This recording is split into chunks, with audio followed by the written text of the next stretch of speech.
आज का ये वीडियो बहुत ही सीरियस है और बहुत ही ज्यादा डेंजरस भी, क्योंकि आज के इस वीडियो में हम बात करने वाले हैं काले जादू के बारे में, यानी कि ब्लैक मैजिक।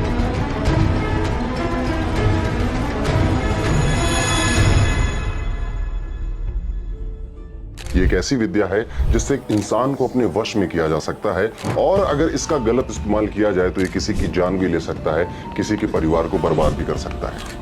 इस विद्या का जिक्र इंद्रजाल नामक पुस्तक में किया गया है। इंद्रजाल जैसे कि इसके नाम से ही आपको पता चल रहा है, देवताओं के राजा इंद्र का मायावी जाल। यही सेम चीज काले जादू में भी होती है। कहते हैं रावण भी इस विद्या को जानता था। रावण के 10 सिर होने की चर्चा रामायण में भी आती है। वो अपने दुश्मनों के लिए इंद्रजाल बिछाया करता था, जिससे कि दुश्मन भ्रमित होकर उसके जाल में फंस जाता था। लेकिन उससे पहले मैं आपको ये समझा दूं कि ये ब्लैक मैजिक, ये काला जादू कितना खतरनाक हो सकता है। एक अच्छा खासा परिवार जिसमें हर कोई एजुकेटेड है, पढ़ा लिखा है, यहाँ तक कि टैलेंटेड भी लोग हैं।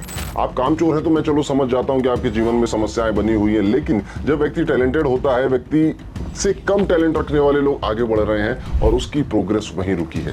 ये सब अचानक से जो चीजें होती है, जिनका कभी आपको आंसर नहीं मिलता, जिनका कभी आपको कोई पर्टिकुलर लॉजिक नहीं मिलता है, तो समझ जाइए हो सकता है इसके पीछे किसी विधि, किसी तरह के काले जादू की बात हो।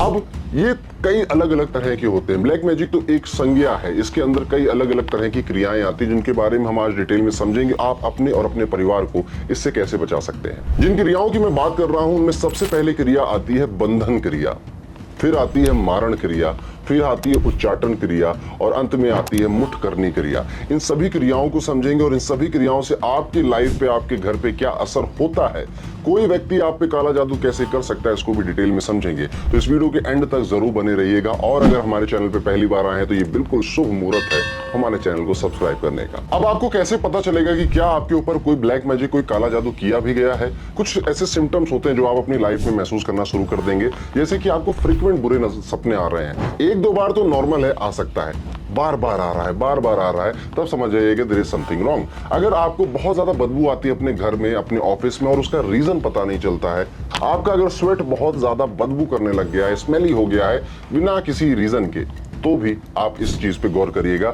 ऑब्जर्व कर रहे हो आप बार बार कि यार मुझे बाल क्यों दिखाई दे रहा है, ये भी एक संकेत होता है कि देयर इज समथिंग रॉन्ग। आप समझते हैं ये ब्लैक मैजिक क्या है? ब्लैक मैजिक बेसिकली आपकी लाइफ में कुछ कष्ट लिखे हैं ईश्वर ने, कुछ दुख लिखे हैं, कुछ सुख भी लिखे हैं, कुछ हैप्पीनेस भी लिखी है, लेकिन आप पे जो चीजें नहीं होने वाली थी उसको करने की प्रक्रिया को ब्लैक मैजिक कहा जाता है। और अक्सर ये वही लोग करते हैं जो आपके लिए बुरा चाहते हैं, आपकी तरक्की से जलते हैं। तो आमतौर पर ये सारी चीजें आपके आसपास वाले लोग ही आप पे करवा रहे होते हैं, जो आपके पास जानते हैं, आपके रहने के तरीके को जानते हैं। क्योंकि काला जादू या ब्लैक मैजिक करवाने से पहले आपके ऑरा से जुड़ी कोई चीज उन्हें चाहिए होती है, और इसमें मुख्य तौर पे आपके नाखून, आपके बाल और आपके पहने हुए वस्त्रों का इस्तेमाल होता है।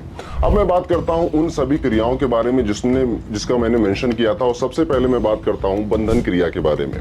बंधन क्रिया एक ऐसी क्रिया, इसे विवाह बंधन बोला जाता है, इसे कई बार व्यापार बंधन बोला जाता है। एक व्यक्ति की शादी ही नहीं हो रही है, सारी उसके अंदर क्वालिफिकेशंस है, एक अच्छा पॉपुलर बैचलर है, उसके बावजूद भी उसका विवाह नहीं हो रहा है, ये भी एक विवाह बंधन की क्रिया की वजह से हो सकता है, पॉसिबिलिटी है। तो बंधन क्रिया इस तरह से होती है। उसके बाद आती है मारण क्रिया। मारण क्रिया इतनी डेंजरस होती है कि ये किसी व्यक्ति की जान भी ले सकती है, और अक्सर आपने मूवीज में देखा होगा कि गुड़िया के अंदर सुई चुभोते हैं। एक्चुअल में वो गलत नहीं है, ये क्रिया सच में ऐसी होती है कि जिसमें आपके स्वरूप को एक किसी खिलौने की गुड़िया जैसी चीज में बनाया जाता है, और उसमें फिर सुई चुभोकर या फिर उस पर कोई क्रिया कर आपको खत्म करने तक की भी कोशिश की जाती है। इसके बाद आती है उच्चाटन क्रिया। उच्चाटन क्रिया आपको भ्रमित करने के लिए की जाती है। अगर आप बहुत अच्छे स्टूडेंट है, बहुत शाइनिंग स्टूडेंट है, या फिर आपका करियर जॉब में बहुत अच्छा प्रमोशन है, लेकिन आपके ऊपर उच्चाटन क्रिया की जाएगी और आप उच्चाटन क्रिया से ये सब होता है। इसके बाद होती है मुठ करनी क्रिया। मुठ करनी क्रिया वशीकरण के नाम से भी आप इस क्रिया को जानते होंगे, जिसमें किसी स्त्री पुरुष के बीच में बहुत ज्यादा आकर्षण बढ़ाने के लिए क्रियाओं का इस्तेमाल किया जाता है। अब एंड में जाते जाते अगर आपने सच में कुछ एक्सपीरियंस किया है ऐसा, या कोई भी एक्स्ट्रा नॉर्मल एक्टिविटी आपने एक्सपीरियंस करी, उसे कमेंट सेक्शन में हमें लिखकर जरूर बताइएगा। इस वीडियो को लाइक करिए, हमें करिए सब्सक्राइब। मिलता हूं आपसे अगले वीडियो में, तब तक के लिए राधे राधे।